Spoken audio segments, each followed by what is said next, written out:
This is Renelle, and welcome to Quality Hang with Rod Brooks and friends. And here he is now, your host, my main man, Rod Brooks.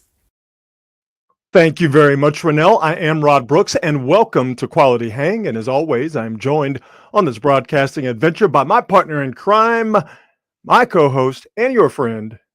He is Marcus Osborne. What up, dog? How you doing, Mike? What's happening, man? Pardon me if I turn my head periodically. I'm just looking to see what's happening with the draft. The NBA draft is ongoing, and we will get into that and more. But first, we start the show, as we always do, by thanking our presenting sponsor, Hop Monk Taverns. 3 locations to choose from. Count them with me: Sebastopol, Sonoma, and in Novato. And in all 3 locations, you get the same great things. Great food from a diverse menu, great craft beer selection, or full bar if that's how you like to get down.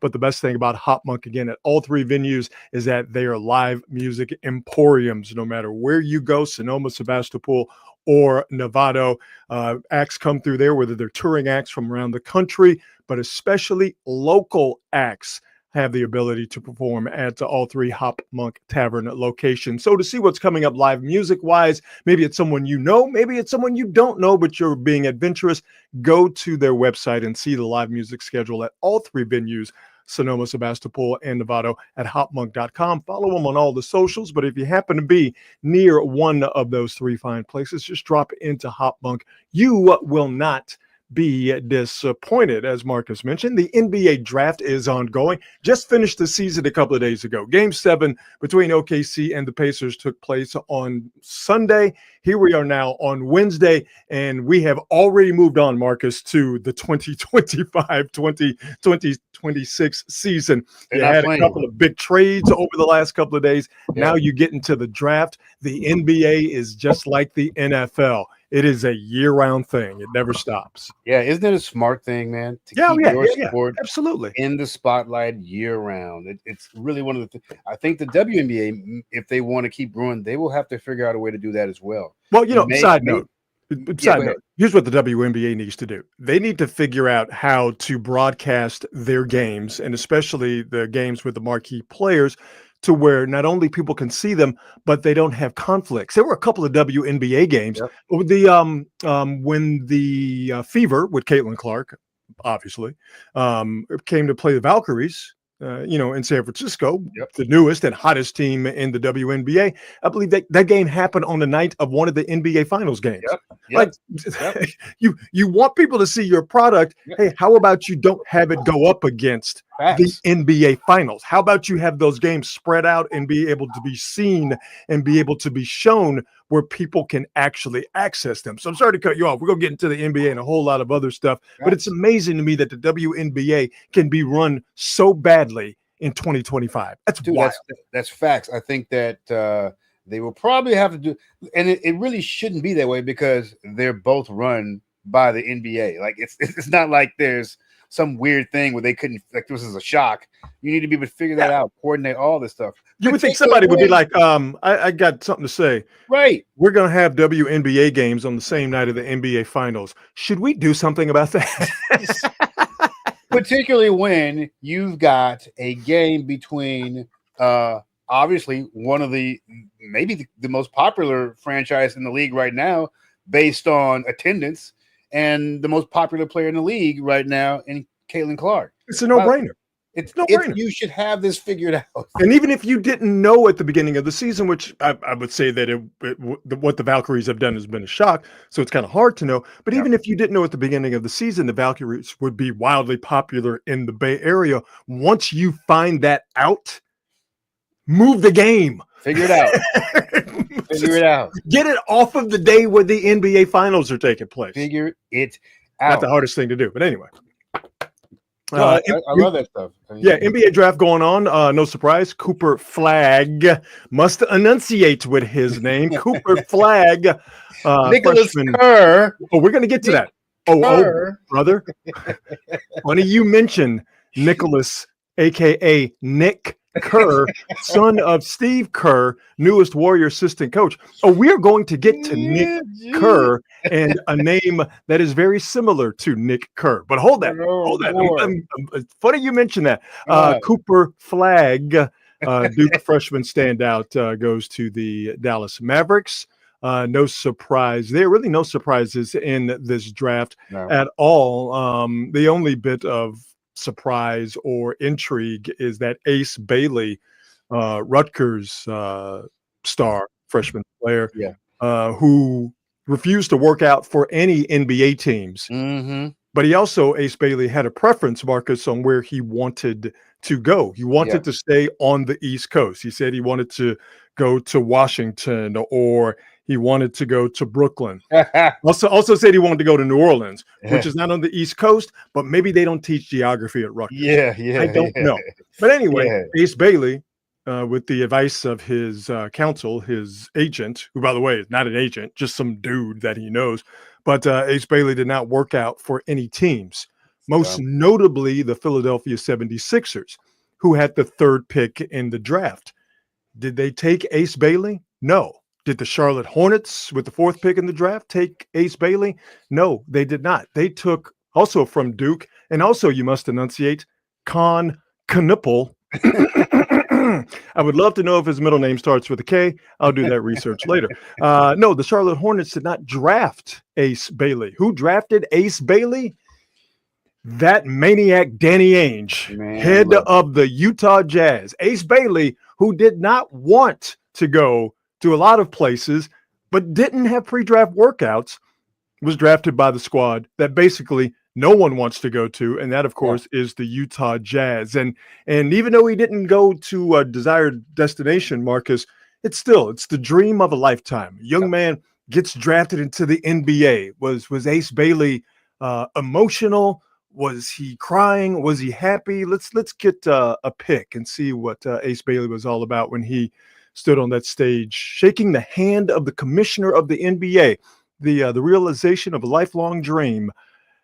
That's a dude who just realized, damn, I'm going to Utah. I got some rough advice. How do you feel about this stuff? These guys who just say, you know what, I'm not going to do any kind of workout. Did he even interview with anybody? Hey, man, to each his own. But if you do that, listen, play stupid games, win stupid prizes. Yeah. All right? You do that kind of stuff, there's a really good chance it's going to blow up in your face. So I think the young man, personally, I think he got bad advice. He got 100%. Bad information from 100%. People who I don't think are necessarily qualified to navigate those waters. And I don't know if it backfired on him, but if you're just kind of taking it on the face value thing of Ace Bailey said there were certain teams he wanted to go to, but he didn't bother to work out for those teams. I don't get it. I mean, I don't know if the Sixers is better than Utah situationally in terms of the teams, because the Sixers are obviously a problematic bunch with the injury to Joel Embiid, and Utah is, I don't know exactly what Danny Ainge is doing, but Utah is not doing well right now. But I think if you're a young man and you want to make sure that you stay in a place where you feel comfortable, and Utah is definitely not one of those places, just maybe you find a way to make sure that if you don't go to your desired location, which is the Washington Wizards, the Brooklyn Nets, or the New Orleans Pelicans, then you got to kind of have a fallback, right? So if I don't go there, let's make sure I don't go to a place where I don't want to go. And clearly by the look on his face, and I'm not just using this one still photograph to make, my point. You can go back and look at the video if you choose to. He was not thrilled to be selected by the Utah Jazz. So again, play stupid games, win stupid prizes. Not working out, that's your choice. It still was a stupid game to play. Yeah, I don't, man. And if I'm the GM of one of these teams, that to me, there's just, and maybe it's because I've done hiring and all that stuff now, there's just little things you look for when you're bringing on what is essentially a new employee. Yeah. And part of that thing is whether or not you're going to be coachable or you're going to be a diva or whatever. And this is the type of stuff that smacks as somebody who could potentially be an issue, because if it's me or if it's the average person, I'm about to be a millionaire instantly. a player on one of 30 teams, and I'm about to be making all this money playing basketball. And yeah, I might have my preferences, but I'm not gonna go out there telling everybody. Well, the thing is that you can have your preferences. Yep. And you can do all of that stuff, and you can Right. have all of this talent, but ultimately these teams, and it's going to sound crazy, they're looking for a reason to not take you. This is facts. Don't give them one. This is Okay. facts. Unless you are Cooper Flagg, okay? All right. Unless you are a consensus number one pick, it's the whole talent tolerance thing. Okay. You're If right. Cooper Flagg were, if he were a world-class a-hole, his talent is so good that they would look past that for the most part. I'm sort of stretching this out to an absurd point, but I think you understand the point. This is not to say that Ace Bailey is not talented, because he is. Yep. Although he and Rutgers, the team he played for last year, was not very good, but still you could see the measurables and the basketball skills.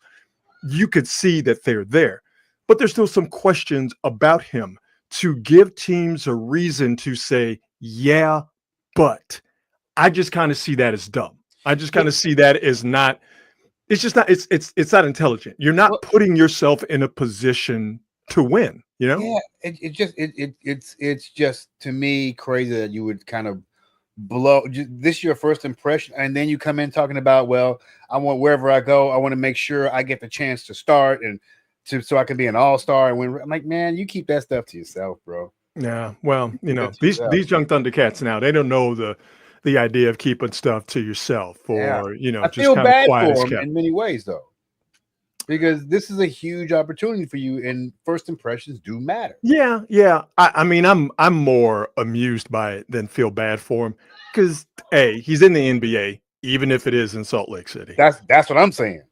But B, you know what? You're in Salt Lake City, you're in the NBA, and you're also going to be handsomely compensated. Now, I understand that money does not change everything. Money, it truly does not give you complete and total happiness. However, I'm going to speak for myself, and I think a lot of people are going to agree with this when I say this. Mm-hmm. I can be somewhat miserable in Salt Lake City if I'm living my dream, hooping and making a lot of money in the process. Because you only play 41 games at your home spot. You're traveling around the country, and then sometimes have the ability to travel around the world. So I could be miserable in Salt Lake City as the 5th pick in the NBA draft. I would have no problem with that. And then you get a couple of months off as well. That's what I'm saying. Right. This is a teacher schedule. Go ahead and deal with it, bro. You're not going to the playoffs, so you're only going to be there through mid-April. Then bam, you gone, you out. That's true. But that is Ace Bailey right there, who not happy. But cheer up, young buck. It'll be all right for you. Yeah, he'll get out there, and then he'll do what a lot of other cats have done once they've gotten to Utah, and just go, you know what? It's not the worst thing in the world. I thought you was going to say, get him a white girl.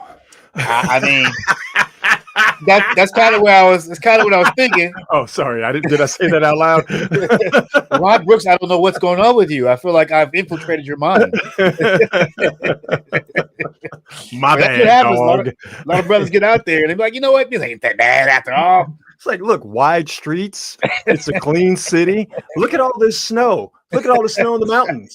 Look at all this snow around me. Well, I guess I'll start to like snow. See if I can work on my own little Klay Thompson. Exactly. Man, did you notice all of the former players? This trend continues. All of the former players who have kids that are now going into the NBA. Ron Harper's son, Dylan Harper, who played with Ace Bailey at Rutgers. And I'm saying that because I know the vast majority of people who are watching us right now who will listen to the audio version of Quality Hang when we put it out. You didn't watch Rutgers basketball. I know you didn't. And that's okay. I didn't. Okay. I did not. Because it's Rutgers basketball. I get that. I understand that. Listen, bro, there's only like 6 or 7 teams in college basketball that I'll even entertain watching. Exactly. And that's when the tournament rolls around and you get to the Elite 8. And Rutgers basketball is strictly a friends and family type organization. Okay. Because those are the only people who are going to watch Rutgers. But Dylan Harper, Ron Harper's kid got drafted into the NBA tonight. we'll see what they do. From what I was reading, they both underperformed this year. So yeah, but again, it was a not a very good situation at Rutgers. Yeah, it was like I said this to somebody. You remember that Washington team that had Markel Fultz on it and Lorenzo Romar was the coach? Yes, sir.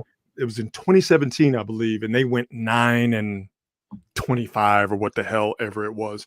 It was one of those situations. It was just a bad, Rutgers situation all around. And I think because they knew that those two kids, and Harper and Ace Bailey, were simply not going to stick around. But yeah, the thing though is that you have more and more former NBA player kids going into the league. And by the way, when we do On This Date, we get some fun on this date.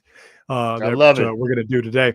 A former NBA player's kid got drafted and changed the league, but we'll get to that in just a second. Jonathan Kuminga was profiled by Anthony Slater of The Athletic. Kuminga is working out in Cleveland. Okay. Jonathan Kuminga's working out in Cleveland as his guess he wants to work in solitude. I guess. Yeah. All right. To each his own. But Kuminga's working out as his future with the Warriors remains in limbo. For those who don't know, Jonathan Kuminga is a restricted free agent. And the idea that he and the Warriors could come to some fairly quick agreement on terms, I think we're getting farther and farther away from that by the day. Here's a quote that Slater got from Jonathan Kuminga, and I'll read it again for the folks who are not watching Quality Hang. Kuminga said, quote, "I feel like I'm at the point where that has to be my priority, just to be one of the guys the team relies on, aiming to be an all-star multiple times, aiming to be great. Wherever I'm going to be at, it don't matter if it's the Warriors or if it's anywhere else. It's something I want. I want to see what I could do. I know I got it, so I want to really see. I've never got that chance." All right, let's pick it apart. I understand the young man wanting shine. Okay. Sure. I understand Jonathan Kuminga wanting to showcase his talents. This is a young man from the Congo who has made himself into a very good basketball player. Let's not forget, with his faults, Jonathan Kuminga is still one of the top 300 plus basketball players on the planet. Yep. That's amazing that he, coming from where he came from, could make himself into one of the best 300 plus basketball players on the planet. And he is in a position, Jonathan Kuminga is, to sign a contract that will give him and his family life-changing wealth. That is unbelievable. And I completely feel where he's coming from, that he has worked so hard to get to this point to where he wants that money and he wants to show how good of a basketball player he is. Here's the problem. He's not going to be able to do that with the Golden State Warriors. Why? Because he plays with Steph Curry. And the focus, rightfully so, should be on Steph Curry. Everyone playing around Steph Curry. The focus is getting the ball to Steph. How can you do your job to make it easy for Steph to do his job? As long as Steph Curry is a member of the Golden State Warriors and Steve Kerr is the coach, and I think those two things absolutely run on parallel tracks, then that's the way the Warriors are going to be run. He's not going to be the guy on the Golden State Warriors as long as the guy on the Golden State Warriors is Steph Curry. For Jonathan Kuminga to do what this quote says, he's going to have to do it elsewhere. He doesn't necessarily want to be here. And the Warriors, considering the way he plays offensively and in the team defensive concept, don't necessarily want Jonathan Kuminga to be with the Warriors. So what does that say to me? He gone. He gone. Dude, it's kind of, again, I'm always kind of looking for these sorts of pink flags. I have always been a Jonathan Kuminga supporter, but not at the sacrifice of what's best for this team. And I think that anybody who roots for the Warriors should feel that way as opposed to going, I just want to see this guy on the floor. And look, let him cook, give him the ball, let him cook. Like it don't work that way. Yeah. Nah. And unless you, I want to be diplomatic. To hear him say, I haven't been given the opportunity is a bit disingenuous to me. You've been there 4 years. You've been given lots of opportunities.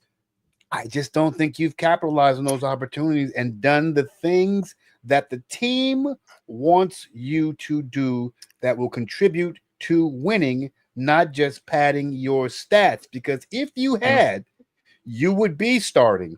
You would be Jimmy Butler. They would not have gone out to make a trade for a guy like Jimmy Butler if you, Jonathan Kuminga, had lived up to all the potential that you have. That's not even a knock.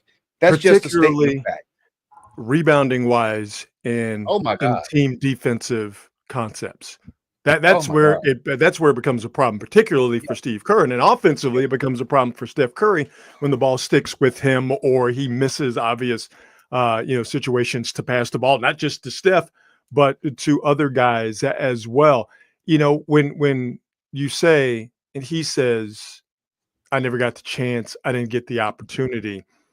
He did get chances. He did get the opportunity, but it wasn't to play the type of basketball that he wants to play, which is and I don't even mean this in a bad way. And this is not to say that Jonathan Kuminga is overly selfish, but Jonathan Kuminga wants to play basketball that benefits Jonathan Kuminga. And it goes back to what I said at the beginning of this discussion. Right. This is someone who has made himself into one of the best 300 plus basketball players on the planet. And right now he wants to get his. He wants to get his money, which is understandable. And he wants to get his basketball off in a way that showcases him. And you know what?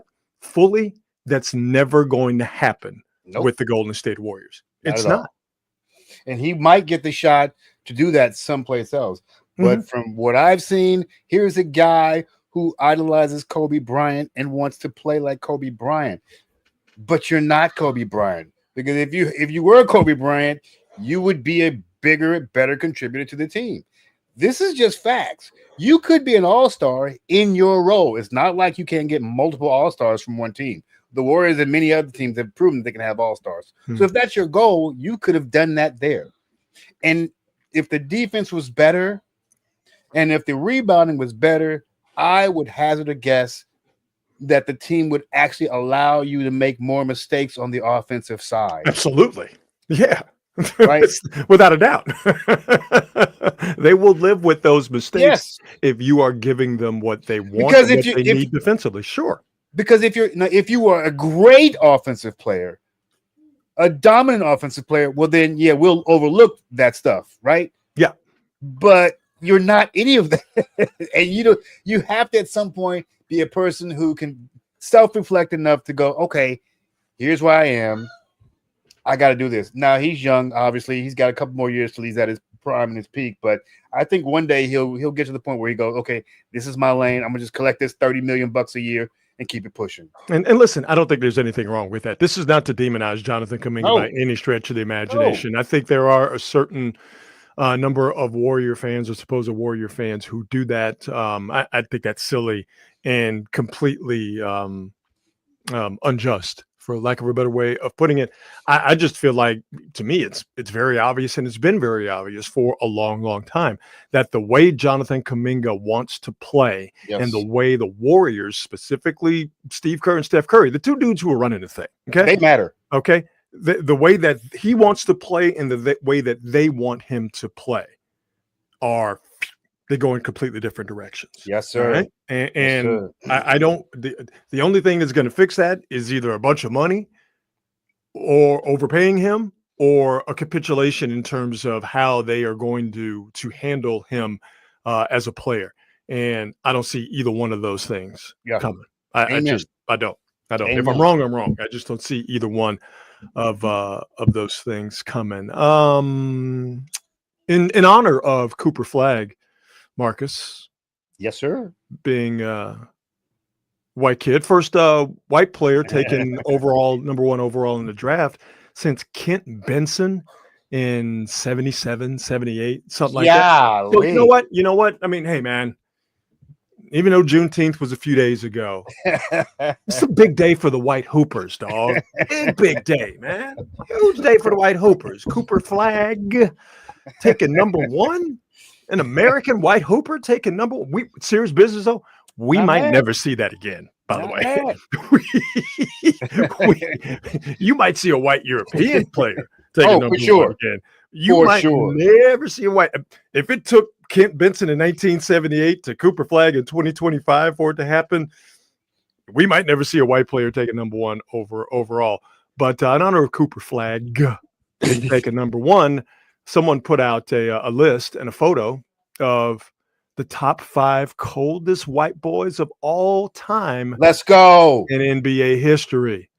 Are we ready? Let's do it. Bam! There it is. Look at that, man. Hey, right away. You want to talk about premium milk right there? It's premium milk. We'll go from well, you know what? We'll go from left to right because I think we both have the same issue with this. First off, all these cats is cold. Okay, let's keep it a buck here. All these cats is cold. Monsters. Larry Joe Bird, greatest of all time. Dirk Nowitzki, maybe second greatest of all time, who's always got an invite to the cookout. Yes, sir. Keep Dirk Nowitzki's marital situation. Clearly, he gets a lot of meals from the cookout. Hey, man. Hey, let me tell you something, Dirk. I don't have a cap on, but I'm tipping it. I see you play, sir. Nikola Jokic, John Stockton, and the logo, Jerry West. Can't knock any of them. Cold ass white boys. Can't knock them. Here's the problem, and I think we're both aligned on this. Yeah. If you're doing this in a traditional 1 through 5 way, where you're talking point, shooting, small, power, center, this works because Stockton at point, okay, West at shooting, all right, Larry at small, Dirk at power, Jokic at center. If you're just going 1 through 5, this is the coldest white boy in NBA history. Yes. But if you're not talking 1 through 5, and you're just saying who the coldest of all time, Rick Barry should be in there, bro. Over John Stockton. Over John Stockton. What are we doing? If we're just talking 5 cold white boys, Rick's got to be in there over John Stockton. If we're talking traditional positions, you got to put John Stockton in there. I don't even. Couldn't you move Dr. Buss over to point and put Rick in there? You mean Jerry West? Jerry West. I'm sorry, Jerry West. Yeah, you could, but because he played point. But if we're talking again, if we're just saying traditional positions, John Stockton was an extraordinarily good point guard. They were better. Amazing. Magic's better. Magic's better. All right. Magic's the best. Steph, obviously. Isaiah. A couple more I could probably think of. Yes. If I had the mental capability. Thank you. Jason Kidd. Thank you. Steve Nash. We throw Steve Nash. But oh my God, Nash. John Stockton. Put aside him peddling COVID conspiracy theories. Okay. All right. Put aside him giving the ball to Karl Malone, another problematic individual. John Stockton was cold, dog. If we're just doing position, but if we eliminate that, hey man, I saw somebody say Rick is going to be saltier than usual. Oh, he will. And you know what? I don't even blame him because he saw this list, and he probably did like when they were booing Joe Lacob after the Monte Ellis trade. Like, this is crazy. Come on, people. He's probably trying to find out who created this meme right now. Who put this together? Yeah, cussing them out too. Coldest white boys of all time, right there. Man, I love me some Rick Barry, and I was a kid when he was here, and he was very polarizing. The fans loved him, ownership hated him, and he was always kind of ambivalent, like, I want to be here, but I can get the hell out and go play overseas or something like that. Rick was an interesting guy. It'd been fun to have you here. He was an interesting dude. I think you worked with him too, right? Yes, I did. Yeah. And your choice of the word interesting is interesting. First and foremost, Rick Barry is a basketball genius. And to sit in the same room with him, for the most part, he did the show the overwhelming majority of the time from his house in Colorado. But even then, whether we were in the same room, which was rare, or he was a disembodied voice. Yeah. I got a chance to learn about basketball from a literal basketball genius. Amen. All right. And I'm never going to think about that time with Rick Barry with nothing but reverence from a standpoint of I went to basketball, graduate school. Yes, right? sir. But what I learned though about great professional athletes is that they are very quirky people. They're just different than us. Not better. They gotta be. They gotta be different. They are wired. Yes. Totally different than your average non-great at a chosen sport human being. What that said to me was, in order for you, and this probably isn't true across the board, but I think there's a ton of truth to it. In order to be one of those greats, you either have to be born different or you mold yourself into being different. Amen. And he was just a different cat. He really was. Still, he's not dead. He still is. He's a very different dude. Yeah. You talk to any of these guys and spend any amount of time with them and just listen to the way they speak about their sport, about the need to win. It is they're borderline insane. Well, I was saying this to someone a couple of days ago. They're sociopaths. Yeah, man. All right, obsessive dudes. They are singularly focused on the goal and singularly focused on themselves. And it's to say that they can't be good people, or that because they are sociopaths in that regard that they're bad people. That's not it. It's just it's a mindset to where the only thing that matters is reaching this goal of being the best or winning a title or winning, even, it transfers into business. Like it's just, they're sociopath. Like Michael Jordan, sociopath. Okay. They all talk about what they lose when they lose. Play the sport. They all talk about the sacrifice they made. Yeah. Kobe Bryant. So Steph Curry is one of the nicest, most down to earth. He is the nicest, most down to earth superstar athlete I've ever met. And I've met or interacted with a lot of them. Steph's a good dude. That's not just hype. I don't get nothing out of saying this. Steph's a good dude. However, Steph Curry is a walking, talking, living, breathing sociopath. And I'll give you an example, a recent example. Remember when Clay came back last year? Yeah, buddy. Everybody with open arms. Okay. Yeah, buddy. Clay's coming back. He had employees lining the halls at Chase Center. Everybody wearing captain's caps. They had the video montage, standing ovation. Everybody with arms wide open welcomed Clay back into their bosom, including Steph. Then the ball tipped off. What did Steph do? He buried him. He buried him in front of 18,000 people, and God knows how many others were watching on television. And when he threw that final shovel of dirt onto Clay's, welcome home party, he basically said, "Oh, so you want to leave me? You wanted to leave this? No, I run this." And then he ran into the tunnel. He did that to his brother, Klay Thompson. Yes, sir. That's what a sociopath does. And I mean that. I mean that with reverence. I really, really do. They're just different. They're just different. I think that it's one of the most underrated aspects of not just great players, but great winning players. Because the thing that drives these guys to greatness is the end result is the winning. It's not the other stuff. It's the winning. When you talk to Magic Johnson, he's smiling, but he was obsessed with winning. He worked on his game every single year and got something else out of it. And it wasn't because he just wanted to be the best player.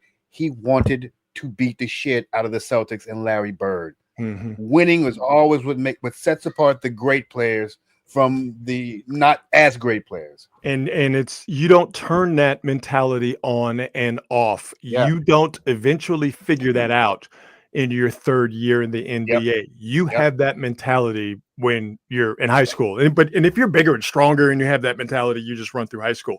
Then you get to college and you start to see some guys who are kind of like you in that sociopathic range, and they have the talent. And then all of a sudden you become even more of the dominant paradigm, so to speak, and you dominate that one. And then you go to the next one. Like Cooper Flagg said that this is a quote from his mother. And I'm like, you know what? This is a baller quote. This is a G quote, where his mother said, if you're the best player in your gym, you need to find a better gym.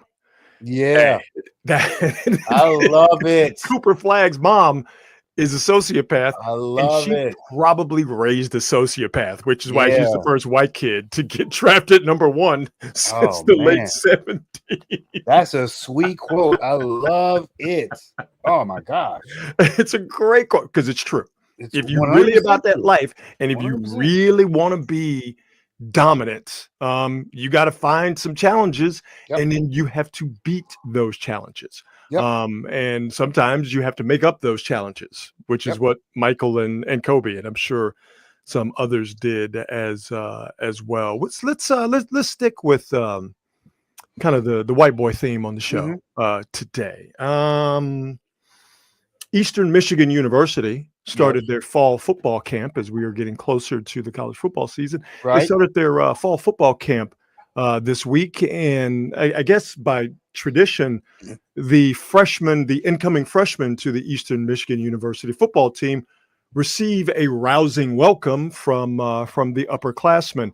I'm going to play a video of one of the incoming freshmen at Eastern Michigan University being welcomed by his new teammates. And his name is interesting, as you will see on this video and hear as well. So here we go.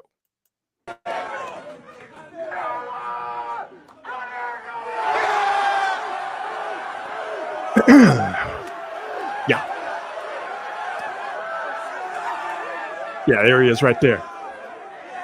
I know this dude. I've seen that name. That is Eastern Michigan University incoming freshman football player, Noah Kaniga. Yeah, that's right. The K, mercifully, is not silent. The K in Noah Kaniga is doing a lot of heavy lifting. Yeah, boy. A lot. I'm sorry. I don't care what my great grandpappy says, but we got to get rid of that name. We got to get rid of it. We got to get rid of it. It clearly has not held him back in life, Marcus. No, it doesn't. Matter of fact, I see a lot of Kanigas in that video who seem to be okay with their new football teammates. Noah Kaniga, listen to this. Look, I mean, here's what disturbs me: the absolute glee with which he screams that name. I mean, he's finally getting a chance to say it in public, and nobody's going to yell at him. Yeah, boy. Like it's the realization of lifetime dream, probably. Oh, man. So this dude, there you go. I got to change it. It's too well. Maybe I wouldn't change it, but everybody gonna have to be very careful when they start pronouncing that thing. Check with the producers before we go on air. Hey, let me tell you something. If Noah Kaniga gets hurt and he has a bulging disc in his back, I'm not reading that report. Okay. Nope. Just saying. Football player from Eastern Michigan University has a back injury. Film at 11. I'm not. You're not going to get me to Tom Brennan in my career, right? I'm not doing it. Well played. Phil Steele, who puts together a college football Bible.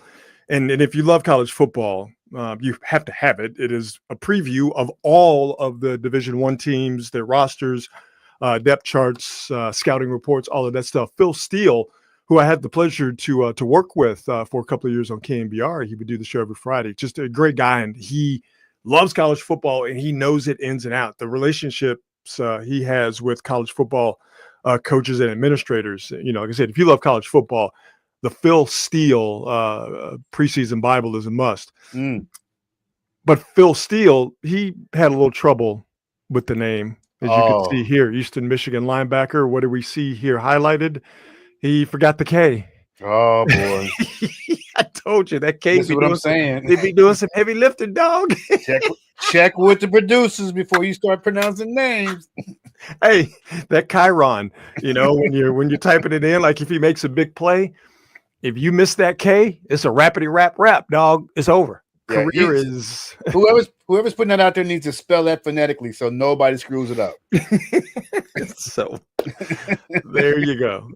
And did I enjoy typing in this banner, Mike Kaniga? Absolutely, I did, because I'm a child. We'll keep that up there for a while. I'm sorry. I'll take it down. I love it. You never get a complaint from me from a guy. Over the top, the more over the top, the better for me. The new Jordans came out today. The 40th edition. Now, Rod, I've never owned a pair of Jordans. What? Never owned a pair of Jordans. I got too many. Look at us. Yeah, this is you're on one end of the spectrum. I'm on the other end. I got way too many for a full-grown adult. You have none. You're probably the wiser of the two of us. And I guess that gets my Kaniga card revoked.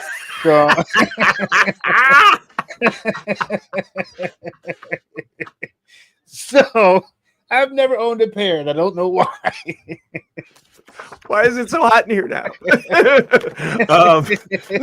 No. What that makes you is smart. Makes you not a slave to fashion, and it makes you fiscally responsible, because Jordans are not cheap. Like I said, the 40th edition or iteration of the Jordans came out today, and let's take a look at them bad boys. Are those retro? No, these are the new ones. What did Jumpman at? Okay, on the tongue. Yeah. That it? That looks very retro to me. It looks very mid. That's what it looks like. By the way, these bad boys are $200 a pop. Woo! Yeah, well, so that's nice right there, though. Is it? I like that. What's that? Pepto-Bismol color? Remember the ones with the spats on them? Those reminds me of. Those are the most famous ones. That's what those remind me of. Those are they 11s or 14s? I forget. But they call them the Concords with the patent leather around. Yeah, that's what that reminds me of. Around the outside. I don't know, man. They don't do it for me. They don't. They don't. You know what they look like? They look like Anthony Edwards' shoe. They look like his Adidas signature shoe. Yeah. Well, another weird thing is I actually have owned maybe a few pair of Nikes in my life, probably like 4 or 5 pair ever. But I've always worn Adidas. Like I still have. You an Adidas guy, huh? Yeah, I think I've always just picked up Adidas. Once in the blue moon, I've had Pumas, but Adidas has kind of been my brand. So I'm just kind of going with it. I hear you. I had those Kobe. I had the Reeboks. I had Reeboks for a little while. Oh, you just jump all over the place. See that's like I'm not really a super slave to them, but I do like my Adidas. If you're a sneakerhead, you are very brand loyal. Oh, really? Okay. And I owned a couple of pairs of Reeboks when they hit, because you remember when they hit, they were huge. Yeah. So owned a couple of pairs then. I don't think I've ever owned a pair of Adidas. Seriously. Really? I don't think I've ever bought a pair of Adidas. Damn. I don't think I've never bought a pair. I've never put a pair on my feet. Oh. I literally just bought a pair like 2 days ago or 3 days ago. I don't think I've ever owned a pair of Pumas. It has been overwhelmingly either Nikes or Jordans, which in essence the same thing. Same. Or that Reebok phase I went through in the 80s. And I think everybody, and I might have owned I had K-Swiss. Remember K-Swiss? I was just about to say K-Swiss. My brands have always been Adidas and K-Swiss. I still have K-Swiss. Yeah. K-Swiss, but they'll still hold you down. I don't know where you could find. I guess you can get them online, but I don't know where you find them retail wise. But I got to say, these new Jordans, and again, we are 40 years in to Jordans. Are they too plain? They're they just don't. Generic? They're not special. Yes, very generic. They don't seem special. I need a little bit more Jumpman Little of the pizzazz. logo. I need it somewhere on the shoe, and it just looks mid. It just there doesn't seem to be anything special about it. It doesn't jump out at me visually. So from like a fashion standpoint, which is what this is really all about. Like I Sure. know Paulo Banchero of the Magic, he's going to wear them, and I'm sure other guys will as well. 100%. But just from a fashion standpoint, just the way they look, they definitely don't grab my attention. And they look, like I said, they look like Anthony Edwards's signature Adidas shoe. So There is a new pair every year. Is that right? yes, yeah, Okay. Yeah. I feel like I don't remember the last couple of years of. Yeah, it's been a while since a pair of Jordans got my attention, and the only ones I buy now are of the retro variety. But that's just me, reaching back to my childhood of not being able to afford any of them. That's all that it is with me. Do the retros cost more?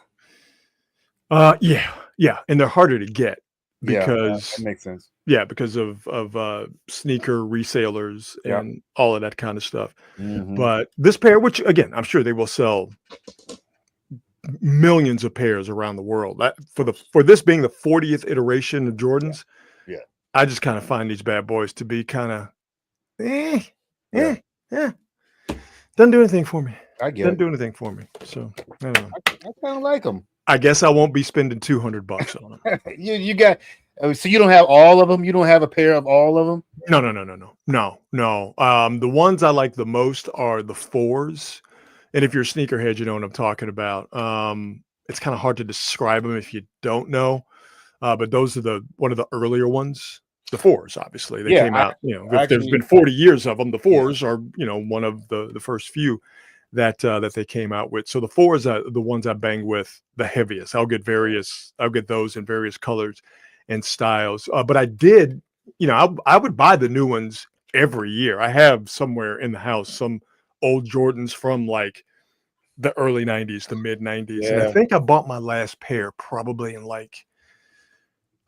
maybe 2002. This is probably the last time I ran out to the store when the new Jordans came out and stood in line, which is an antiquated, thought now because nobody goes to Foot Locker anymore and stands outside of Foot Locker and wait for them to lift a metal gate so you can rush in and get your size. Now everything is done online, which is why these shoes are so goddamn hard to get now. Yeah, man. Yeah. Dudes buy them just to resell them. Oh, that's the resale market has ruined sneaker culture, and definitely made it harder to get what you want because you have people who will buy them and resell them, or buy them and not wear them. Which dudes put them up on a shelf. They put them in the glass cases so they can be shown as artifacts. It's crazy. Yeah, people display them as if they were pieces of fine art. And I do think sneaker design, certain sneaker design, it there's an art to it. And I would agree. They are artful. I would agree. Personally, I'd have a hard time displaying them behind me as art. Like I think these trail maps from various mountains I've been to me, that's art. Those are hand-drawn trail maps. Yeah. I couldn't imagine putting up my kicks behind me going, do you like my artwork? Like, no, they're just shoes. But that's just me, I find the sneaker culture fascinating. I've always found it fascinating. Yeah, it is. It is definitely a culture, and it's relatively new. That's what I find so fascinating about it. Yeah. And it is definitely for people like me, just trying to recapture a childhood that you couldn't afford to begin with. Should I go to therapy or should I buy shoes? I think both. I buy shoes. Both.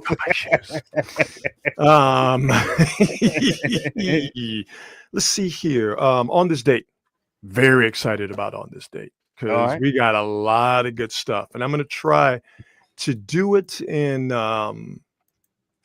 chronological order here. On this date, June 25th, my favorite song from one of my favorite bands was released in the United Kingdom on this day in 1971. The Who's magnum opus "Won't Get Fooled Again" released on this date in Okay. 1971. It was big then, and it holds up now. And if you know the subject matter, the title pretty much says everything you need to know. Yeah. All these many years later, "Won't Get Fooled Again" by The Who, released on this date in 1971. Are you a big Who fan, or you just absolutely. like that particular album? Love them. Absolutely love them.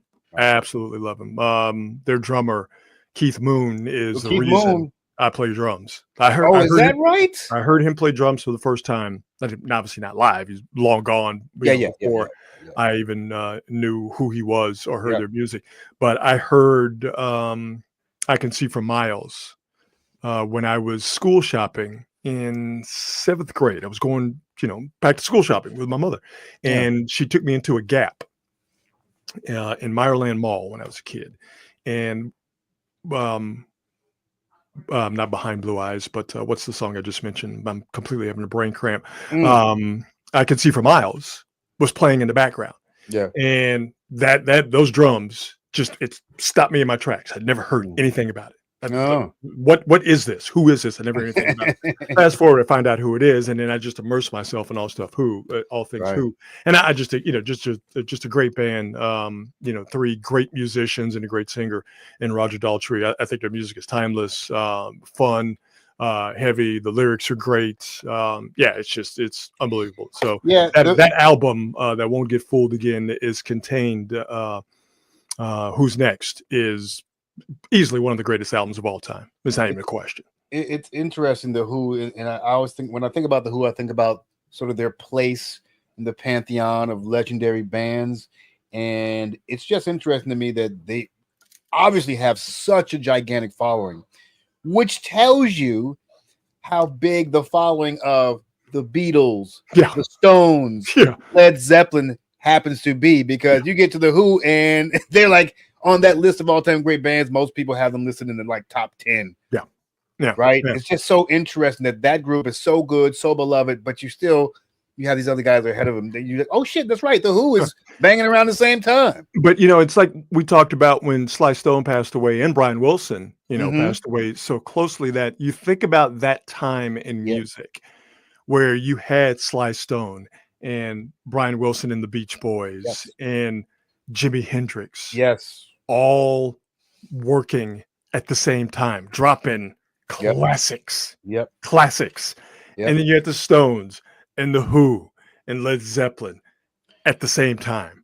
Who's Next came out in 1971. Led Zeppelin was 3 albums in by 1971. The Beatles had finished in 1970, and then Led Zeppelin and the Who are doing their thing, and then Black Sabbath shows up. And we don't even think about Black Sabbath when you talk about these. Black Sabbath. Black Sabbath. It's just a trip.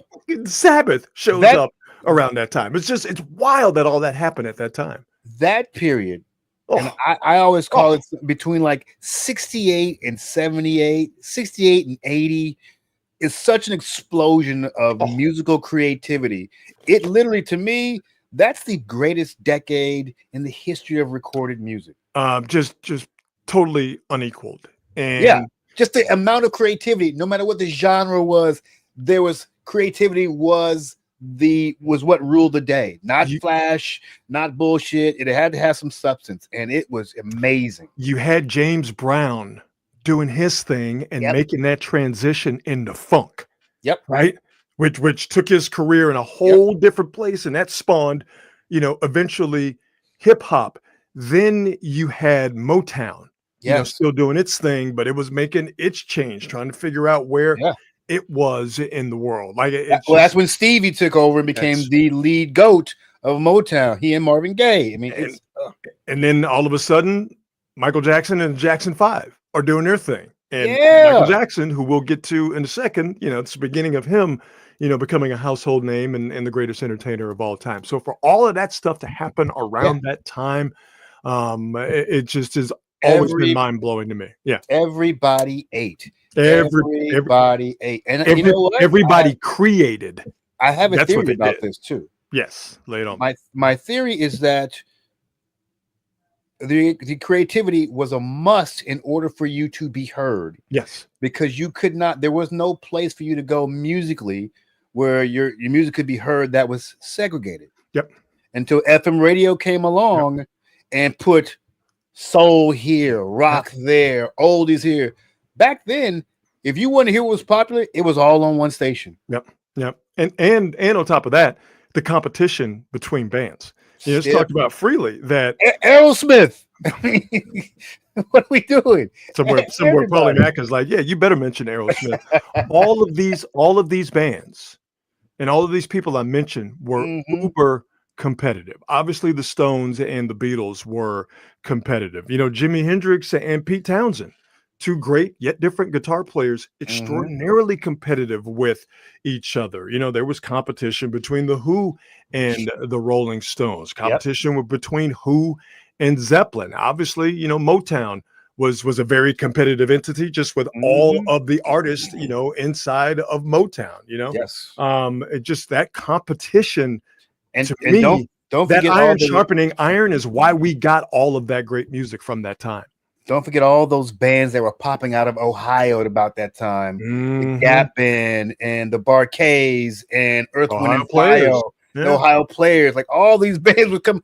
It was such a crazy Queen. How can we forget Queen?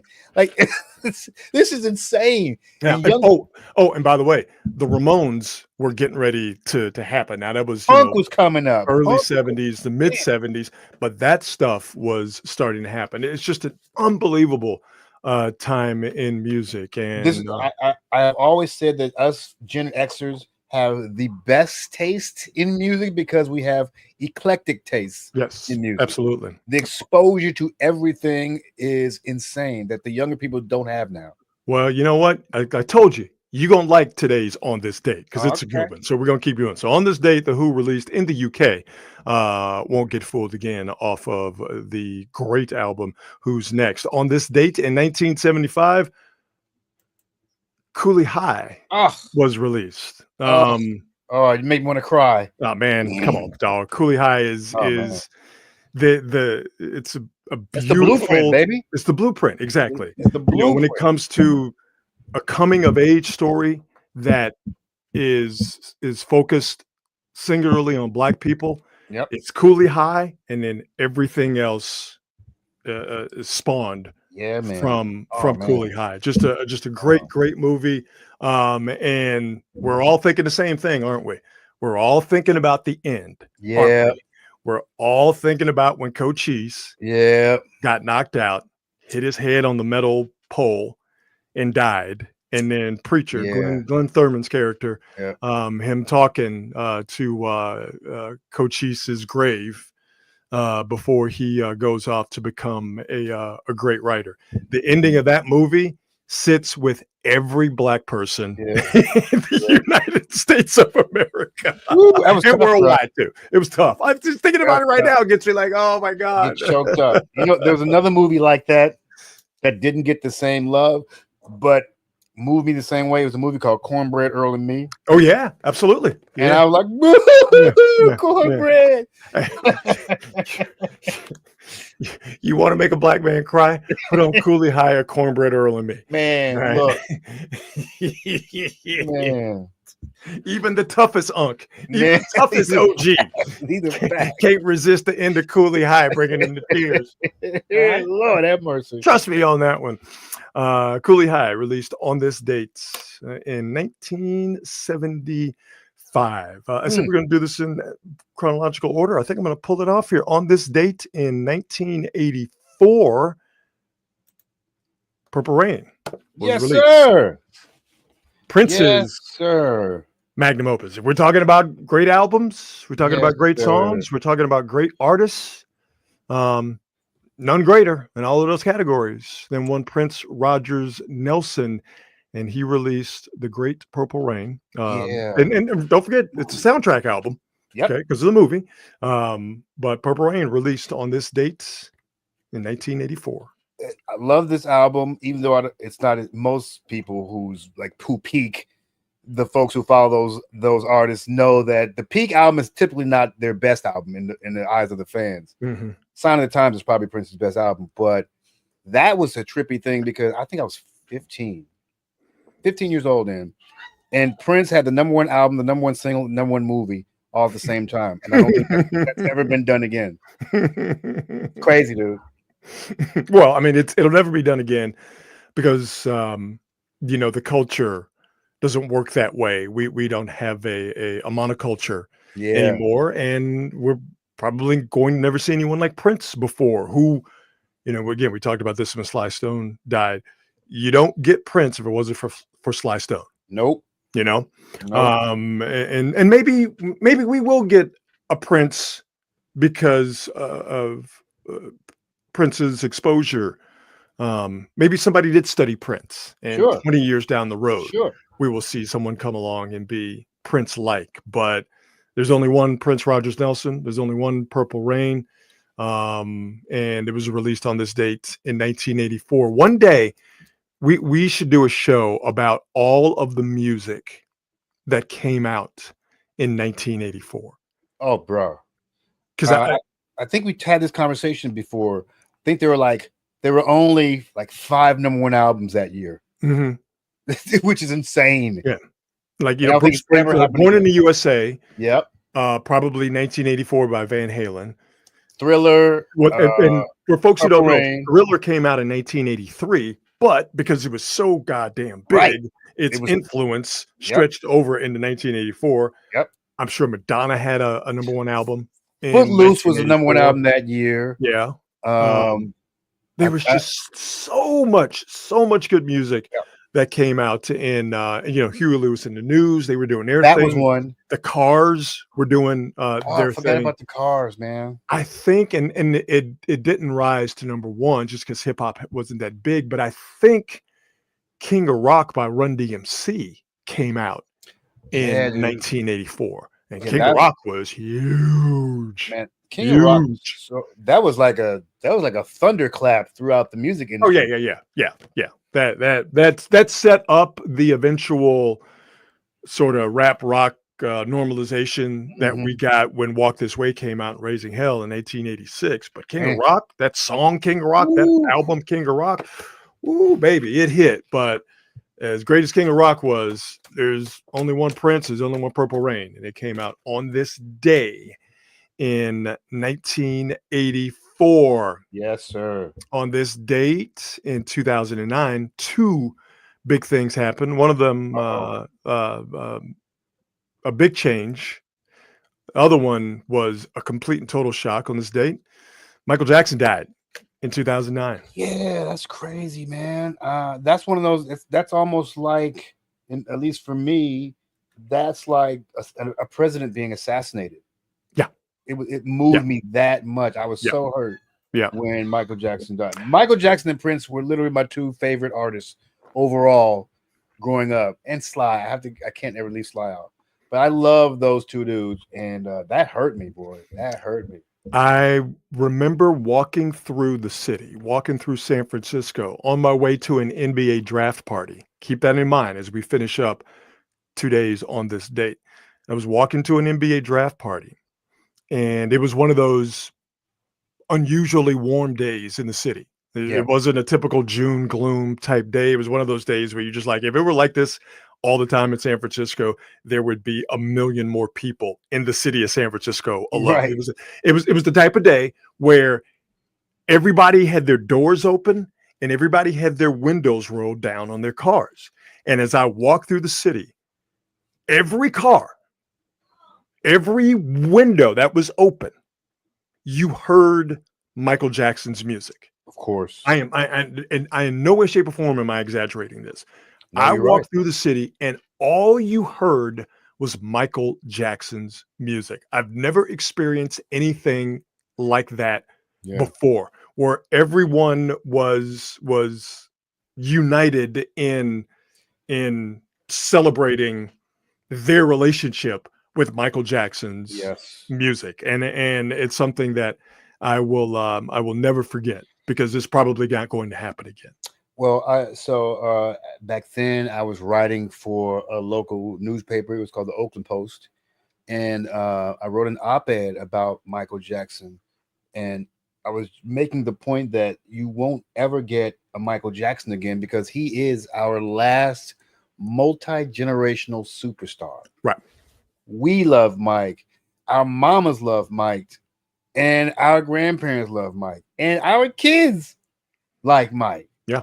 It's not going to, I mean, Elvis was like that. The Beatles were like that. Michael Jackson is probably the last one that's ever going to happen with. No, I completely agree. Mhm. Before we move on, you know who else passed away on this date back in 2009? Who? Farrah Fawcett. Oh my gosh, that's right. Farrah Fawcett passed away. That's right. Then Michael Jackson's news came out, and That's right. everybody forgot that Farrah Fawcett existed. so sad. I know, right? It's so sad. It's just like, you want to talk Delete. about it? Yeah, it's like an eclipse, just completely and totally just blocked it out. Golly. Farrah Fawcett's life, career, and her death. It was all Michael Jackson. But I mean, listen. Nobody was playing the theme to Charlie's Angels. I mean, yeah. There wasn't a Charlie's Angels marathon on every television station. But when Michael Jackson died at the age of 50, I forgot how young he was. But Michael Jackson died. It was just everybody started playing Michael Jackson's music. It was an amazing thing.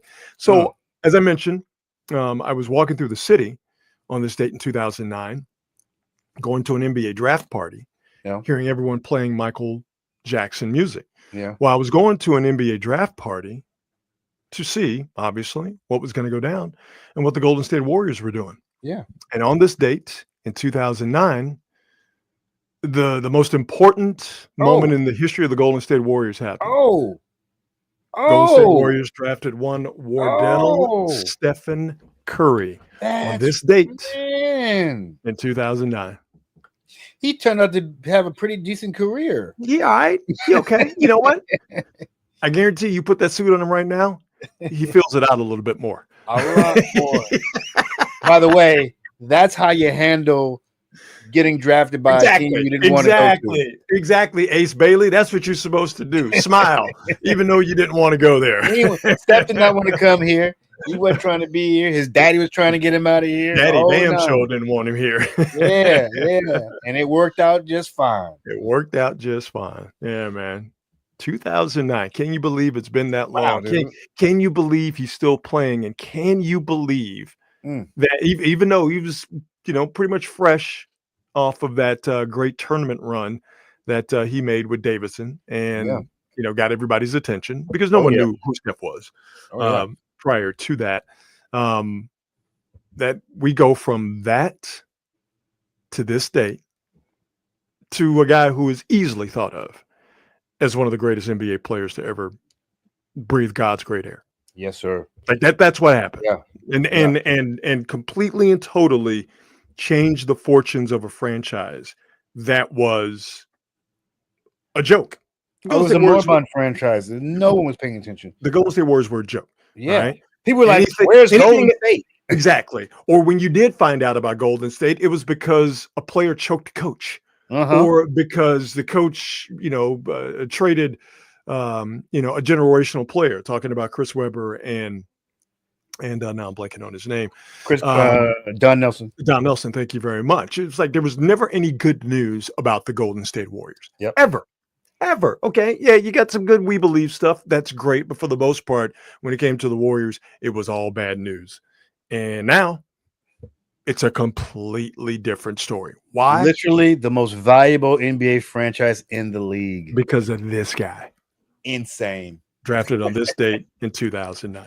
Insane. There's not a chance in hell anybody back in 2009 would go, you know what? It's going to be the most valuable franchise in the NBA in just a few years. You watch. What? No. Nobody would let you make that investment. Like, no, you're not.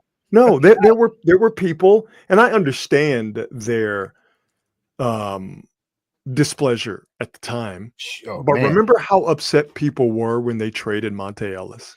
I do. Remember when they made that decision to go, and Monte, to his credit, said it, that they couldn't play together, he and Steph, because they were two small guards. When he said we can't play together, it wasn't because he didn't like Steph. It wasn't because he didn't think that Steph was a good teammate or they couldn't coexist offensively. Monte Ellis knew defensively they were both going to get worked because they were both small guards. And the Warriors, they had a decision to make.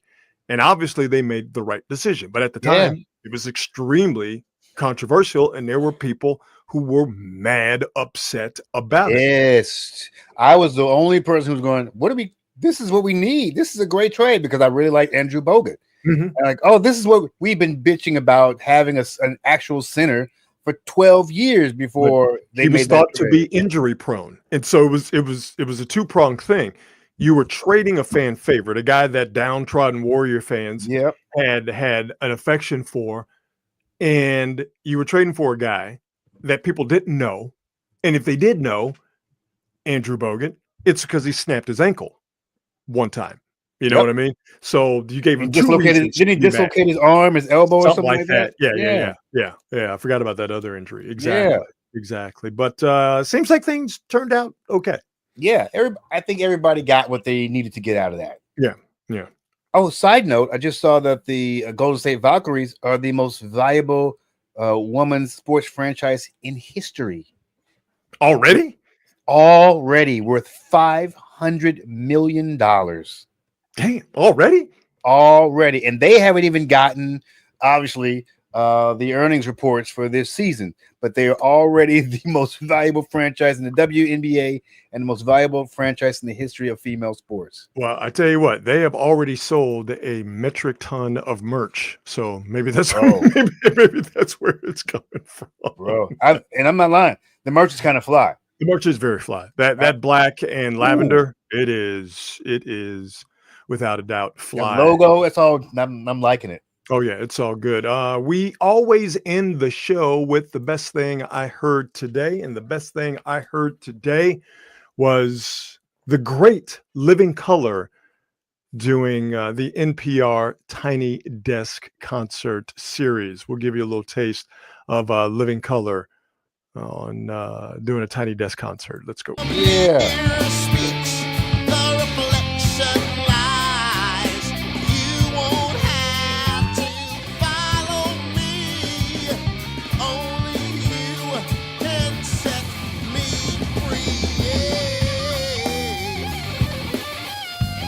Come on, dog.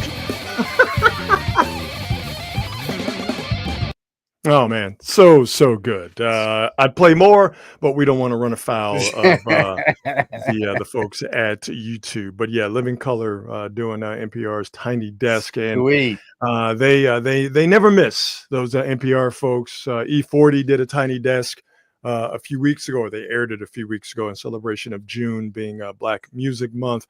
Scarface's Tiny Desk is my favorite Tiny Desk concert. If you haven't checked it out, I love sending you guys down rabbit holes.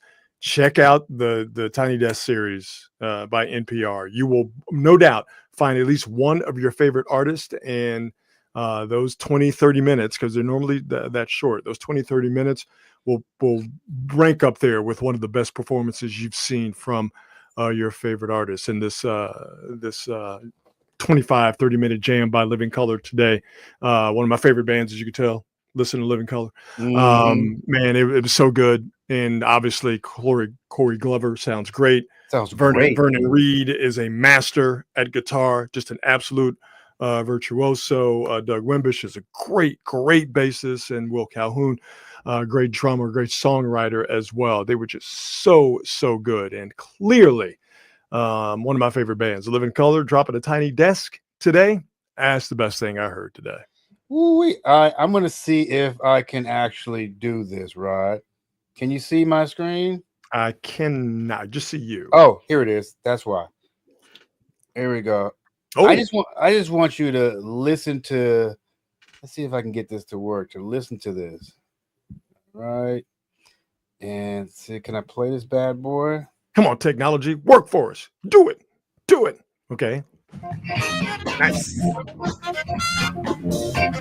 Now just wait till this violinist gets playing. This is crazy.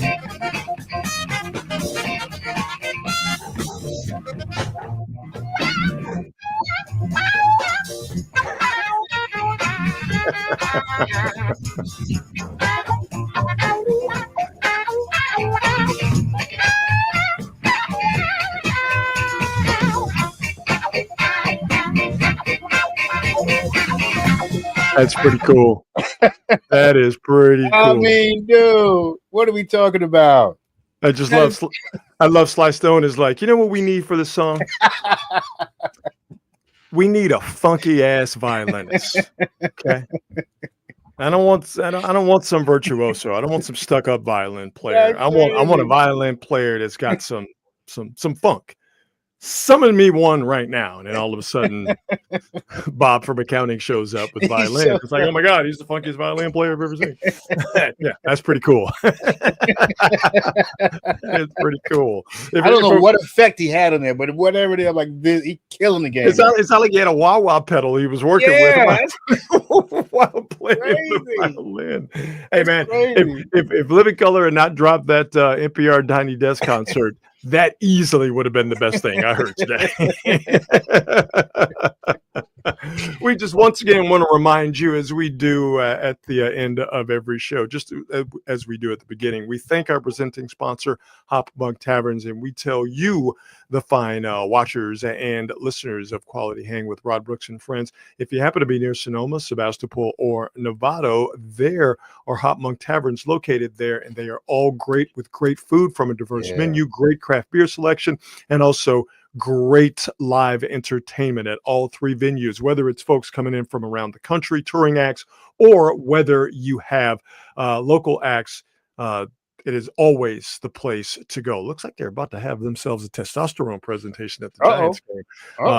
Did Casey Schmidt just get hit? Looks like he did. Oh, yeah, he definitely got hit. Giants players have been getting hit as of late. So either they're going to have to start hitting people, because Elliot Ramos got hit by Schmidt got hit on the wrist, and he's been one of their best hitters. They cannot afford to lose him, but he seems to be okay. But Elliot Ramos got hit by a Marlins pitcher last night, and Casey Schmidt just got hit. So my guess is that somebody from the Marlins is going to get a baseball thrown at them tomorrow as this Giants Marlins series. Yeah, right. Marcus is like, yeah, I'll finally watch a baseball game. Nice. But this series ends tomorrow. This will be the last time the Marlins and the Giants see each other this season. I'm guessing the Marlins ain't making the playoffs, and the Giants have already been to Miami. So my guess is, because they're in the bottom of the ninth, that a Marlins player better have his head on the swivel, because the Giants pitcher will throw a baseball at them. Anyway, I digress. Hot Monk Taverns, we thank them for their support, and we tell you to go check them out in Sonoma, Sebastopol, or in Novato. You will not be disappointed. All right, Marcus. Per usual, it was the Stone Groove, my man. Always, baby, always. Let's do it again. All right, everybody. We thank you for watching, and the folks in the comments, we thank you for being a part of our crew. We love that you have crafted a community around this show, calling yourselves the Quality Hangers. Serious business. That's what means the most to us. We enjoy doing this. We enjoy talking to each other and having interactions with you, but we love the fact that you guys have put together a community. That makes us feel all warm and fuzzy on the insides. We will see you on Friday at 8 o'clock per usual. In the meantime, as we like to tell you, be good and be good at it. We'll see you.